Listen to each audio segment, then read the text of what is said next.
Hello friends, നമ്മുടെ പുതിയ വീഡിയോയിലേക്ക് എല്ലാവർക്കും സ്വാഗതം. ഞാൻ ലക്ഷ്മി. എല്ലാവരും സുഖമായിട്ടിരിക്കണമെന്ന് വിശ്വസിക്കുന്നു. ഇന്ന് ഞാൻ വന്നേക്കുന്നത് കുറച്ച് ഹെൽപ്ഫുൾ ആയിട്ടുള്ള ടിപ്സുമായിട്ടാണ്. അപ്പോൾ നമുക്ക് വീഡിയോയിലേക്ക് പോവാം. നമുക്കിതുപോലെ മീനൊക്കെ ക്ലീൻ ചെയ്തതിന് ശേഷം അതിൻ്റെ ഉളുമ്പൊക്കെ ഒന്ന് പെട്ടെന്ന് പോകാനുള്ള ടിപ്പാണ് പറയുന്നത്. നമുക്ക് ക്ലീൻ ചെയ്തെടുത്തതിന് ശേഷം അതിലോട്ട് കുറച്ച് കല്ലുപ്പ് ഇതുപോലെ ഒന്ന് ഇട്ട് കൊടുക്കാം. ഇതിലേക്ക് നമുക്ക് ലേശം നാരങ്ങ നീരും കൂടെ ഒന്ന് പിഴിഞ്ഞൊഴിച്ചു കൊടുക്കാം. ഇതിനുശേഷം നമുക്ക് ഈ മീൻ, അതിപ്പോൾ മത്തിയാണെങ്കിലും ഏത് മീനാണെന്നുണ്ടെങ്കിലും ഈ രീതിയിൽ തന്നെ ക്ലീൻ ചെയ്ത് കഴിഞ്ഞാൽ അതിൻ്റെ സ്മെല്ലൊക്കെ പോകാനോ ഉളുമ്പ് പോകാനോ ആയിട്ട് വളരെയധികം യൂസ്ഫുൾ ആയിരിക്കും. അടുത്ത ടിപ്പ്, നമുക്ക് ക്ലീൻ ചെയ്തെടുത്ത മീന് എങ്ങനെ ഫ്രീസറിൽ സൂക്ഷിക്കാം എന്നാണ്. അപ്പോൾ നമ്മൾ കൂടുതലായിട്ടൊക്കെ മീൻ വാങ്ങിക്കുന്ന സമയമാണെന്നുണ്ടെങ്കിൽ നമുക്ക് ഇതുപോലെ ക്ലീൻ ചെയ്തതിന് ശേഷം ഇതുപോലെയുള്ളൊരു ബോക്സിൽ ഒന്ന് മീന് വെച്ച് കൊടുക്കാം. ഇതിലേക്ക് നമുക്ക് കുറച്ച് വെള്ളം ഒന്ന് ഒഴിച്ചു കൊടുക്കാം. ഇനി നമുക്കിത് അടച്ച് ഫ്രീസറിൽ വെക്കാം.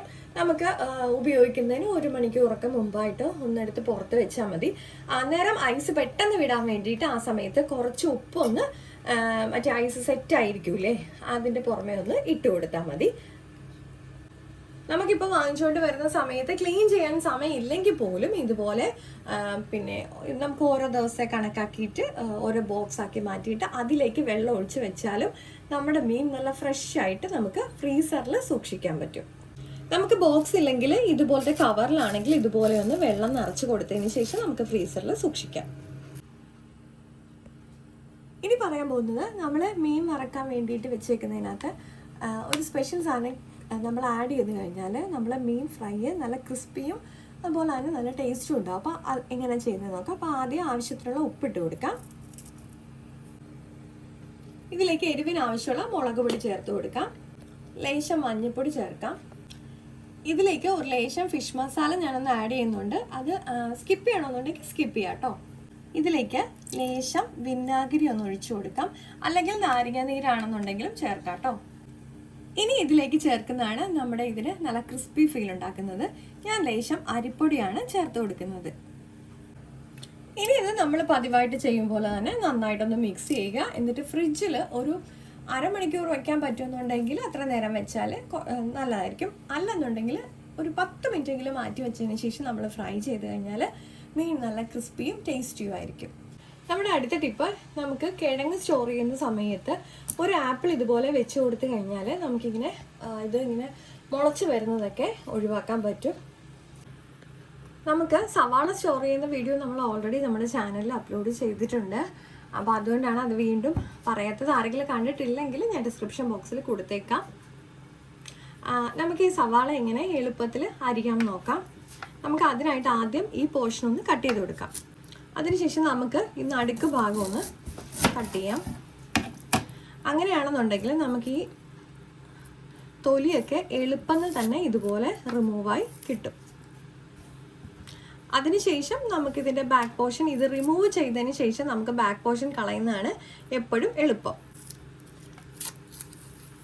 ഇതുണ്ടോ, നമുക്ക് ഈസി ആയിട്ട് റിമൂവ് ചെയ്യാൻ പറ്റും. അതിനുശേഷം നമുക്ക് ഈ ബാക്ക് പോർഷനും കൂടെ കട്ട് ചെയ്ത് കൊടുത്താൽ മതി. അതുപോലെ തന്നെ നമുക്ക് സവാള അരിയുന്ന സമയത്ത് നമ്മുടെ കണ്ണിൽ നീറും അല്ലെ, കണ്ണിൽ കൂടെ ഇങ്ങനെ വെള്ളം വന്നുകൊണ്ടിരിക്കും. അപ്പോൾ അത് വരാതിരിക്കാനുള്ള കുഞ്ഞു ടിപ്പ് പറയാം. നമുക്ക് അരിയുന്നതിന് മുമ്പായിട്ട് നമുക്ക് ഫ്രീസറിൽ ഒരു 15 മിനിറ്റ് വെച്ചതിന് ശേഷം എടുത്ത് അരിയുകയാണെന്നുണ്ടെങ്കിൽ കണ്ണുനീര് വരില്ല. അല്ലെന്നുണ്ടെങ്കിൽ നമുക്കൊരു 15 മിനിറ്റ് നോർമൽ വാട്ടറിൽ ഇട്ട് വെച്ചതിന് ശേഷം അരിഞ്ഞു തുടങ്ങിയാൽ നമ്മുടെ കണ്ണുനീര് വരാതിരിക്കും. നമുക്ക് ഉപ്പ് കട്ട പിടിക്കാതിരിക്കാൻ വേണ്ടിയിട്ട് കുറച്ച് അരിമണി ഒന്ന് ഇട്ട് കൊടുക്കാം. അതിനുശേഷം നന്നായിട്ടൊന്ന് ഇതൊന്ന് മിക്സ് ചെയ്ത് വെച്ച് കഴിഞ്ഞാൽ നമ്മുടെ ഉപ്പൊട്ടും കട്ട പിടിക്കാതെ ഇരിക്കും. നമ്മൾ കോഫി പൗഡറൊക്കെ പൊട്ടിച്ചതിന് ശേഷം അതിൻ്റെ മണം പോകാതിരിക്കാനുള്ള ഒരു കുഞ്ഞു ടിപ്പാണ്. അതിനായിട്ട് ഇതുപോലെയുള്ളൊരു ക്ലിങ് ഫിലിം ഇട്ടൊന്ന് അടച്ചു കൊടുത്താൽ മതി. ഇതില്ലെന്നുണ്ടെങ്കിൽ നമ്മുടെ നോർമൽ ഒരു കവർ ഉണ്ടെന്നുണ്ടെങ്കിൽ അതൊന്ന് കട്ട് ചെയ്തതിന് ശേഷം ഇതുപോലെ ഒന്ന് ഈ ഭാഗം അടച്ച് നമുക്ക് ഇങ്ങനെ അടച്ചതിന് ശേഷം നമുക്ക് നമ്മുടെ ബോട്ടിൽ അടച്ച് നമുക്ക് സൂക്ഷിച്ചു കഴിഞ്ഞാൽ നമ്മുടെ കാപ്പിപ്പൊടിയുടെ മണം എത്ര ദിവസമാണെന്നുണ്ടെങ്കിലും പോകാതെ നിൽക്കും. നമുക്ക് അതുപോലെ തന്നെ ചെയ്യാവുന്ന വേറൊരു ടിപ്പുണ്ട്. നമ്മൾ കാപ്പിപ്പൊടി ചെറുതായിട്ടൊക്കെ ഒന്ന് കട്ട പിടിക്കും അല്ലേ, നമ്മൾ ഡെയിലി എടുക്കുമ്പോൾ. ആ സമയത്ത് നമുക്ക് ഇതുപോലെ ഒരു ടിഷ്യൂ പേപ്പറിലേക്ക് കുറച്ച് അരിമണി ഒന്ന് ഇട്ട് കൊടുത്തിട്ടൊന്ന് മടക്കിയെടുക്കാം. നമ്മുടെ ടിഷ്യൂ പേപ്പർ ഒന്ന് തുറന്നു പോകാത്ത രീതിക്ക് നമുക്കൊന്ന് മടക്കി എടുത്തതിന് ശേഷം നമ്മുടെ കോഫി പൗഡറിൻ്റെ ബോട്ടിലേക്ക് ഇതുപോലെ ഒന്ന് വെച്ച് കൊടുത്തു കഴിഞ്ഞാൽ നമ്മുടെ കാപ്പിപ്പൊടി കട്ട പിടിക്കാതെ ഇരിക്കും. നമ്മുടെ അടുത്ത ടിപ്പ് നമ്മുടെ ഗ്യാസ് സ്റ്റോവിന് ഒരു തിളക്കമൊക്കെ ഉണ്ടാക്കാൻ വേണ്ടിയിട്ടാണ്. അപ്പോൾ നമ്മൾ നോർമലി ക്ലീൻ ചെയ്യുന്ന സമയമുണ്ടല്ലോ, ആ സമയത്ത് ഇതും കൂടി ഒന്ന് ചെയ്താൽ മതി. ആയിട്ട് നമുക്ക് വേണ്ടത് ഒരു ഉരുളക്കിഴങ്ങാണ്. അതിങ്ങനെ ഒന്ന് കട്ട് ചെയ്തെടുക്കുക. ഇനി നമുക്ക് ആവശ്യം കുറച്ച് ബേക്കിംഗ് സോഡയാണ്. എന്നിട്ട് നമുക്ക് നമ്മുടെ കിഴങ്ങൊന്ന് ഇതിലൊന്നിങ്ങനെ മുക്കി കൊടുക്കാം. അതിനുശേഷം നമുക്ക് നമ്മുടെ ഗ്യാസ് സ്റ്റോവിൽ നന്നായിട്ട് ഇത് വെച്ചൊന്ന് തേച്ച് വരച്ചെടുത്താൽ മതി. ലേശം ഒന്ന് നമുക്ക് വെള്ളവും കൂടി ഒന്ന് നനച്ചു കൊടുക്കണം.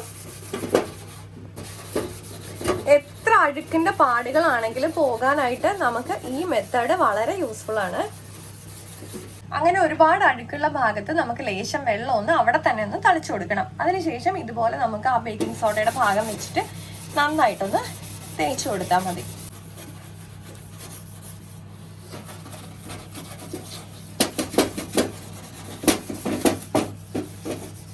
ഞാനിത് കംപ്ലീറ്റ്ലി നമ്മൾ തേച്ച് കൊടുത്തിട്ടുണ്ട്.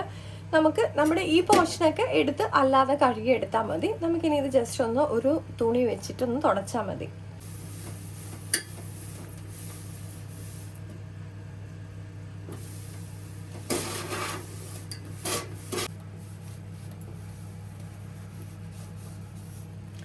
നമുക്ക് ഡീപ്പ് ക്ലീനിങ് ഒക്കെ ചെയ്യുന്ന ദിവസങ്ങളിൽ ഇതുപോലെ ചെയ്ത് വെച്ചാൽ മതി. അല്ല നമ്മൾ ഡെയിലി ഒന്നും ഇതുപോലെ ചെയ്യണം എന്നൊന്നുമില്ല.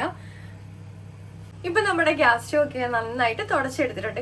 നമ്മുടെ ഗ്യാസ് സ്റ്റവ് അപ്പൊ നല്ല പുതിയതുപോലെ തന്നെ നമുക്ക് ലാസ്റ്റ് ചെയ്ത് കിട്ടുന്നതാണ്. അപ്പോൾ നമ്മുടെ ഇന്നത്തെ വീഡിയോ എല്ലാവർക്കും ഇഷ്ടപ്പെട്ടിട്ടുണ്ടെങ്കിൽ ഒന്ന് ലൈക്ക് ചെയ്യാനും ഷെയർ ചെയ്യാനും കമന്റ് ചെയ്യാനും സബ്സ്ക്രൈബ് ചെയ്ത് സപ്പോർട്ട് ചെയ്യാനും മറക്കല്ലേ. അടുത്ത വീഡിയോയിൽ കാണും വരെ നന്ദി, നമസ്കാരം.